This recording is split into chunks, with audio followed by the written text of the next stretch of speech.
क्रांतिकारी सवाल पेश करता हूं।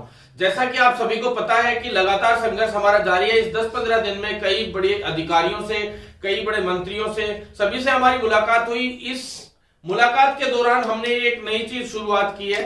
जो सभी भर्तियों को लेके हम चल रहे थे, तो कोविड हेल्थ सहायक वाले साथी भी हमारे भाई हैं, तो उनको हम अलग नहीं होने देंगे। तो ये सभी साथियों को साथ लेकर चलना हमारा परम उद्देश्य है। तो साथियों, और आप सभी के लिए हमने सभी जगह पे जो मांगे रखी है उस तरीके से मैं आपको बता देता हूं, क्योंकि मैं फिक्स चीजें बोलता हूं और उन चीजों से अलग हटके मैं काम भी नहीं करता हूं, आपको पता है साथियों। तो सबसे पहली बात आप लोगों से बता देता हूं कि पहली है, कोविड हेल्थ सहायक वाले साथियों के लिए 26,500 न्यूनतम सैलरी कम से कम उनको मिलनी चाहिए। न्यूनतम 20,000 तो कम से कम उनको मिलनी ही चाहिए। यह उनका अधिकार भी है। और समान कार्य समान वेतन के अनुसार जो हम लोग सुप्रीम कोर्ट से केस जीत के आए थे, उस सुप्रीम कोर्ट के फैसले को लागू करवाना सरकार का और हमारा सभी का एक धर्म बनता है और एक टारगेट होना चाहिए। वो इस तुरंत प्रभाव से इनके लिए लागू करें।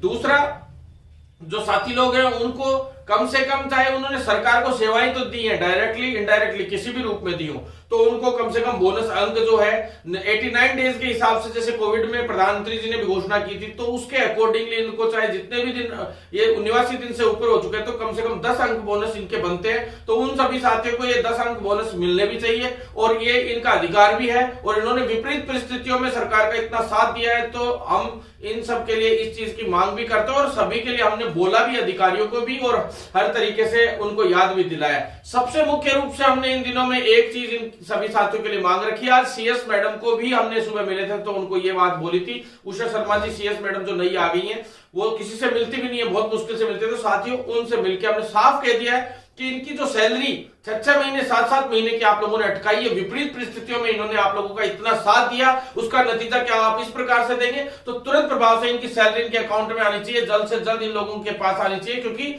नगर पालिका और ये लोग इनके साथ शोषण कर रहे हैं, वहां पे अभी तक इनको सैलरी नहीं पहुंचाई गई। तो कोविड इमरजेंसी फंड के अंदर से जल्द सैलरी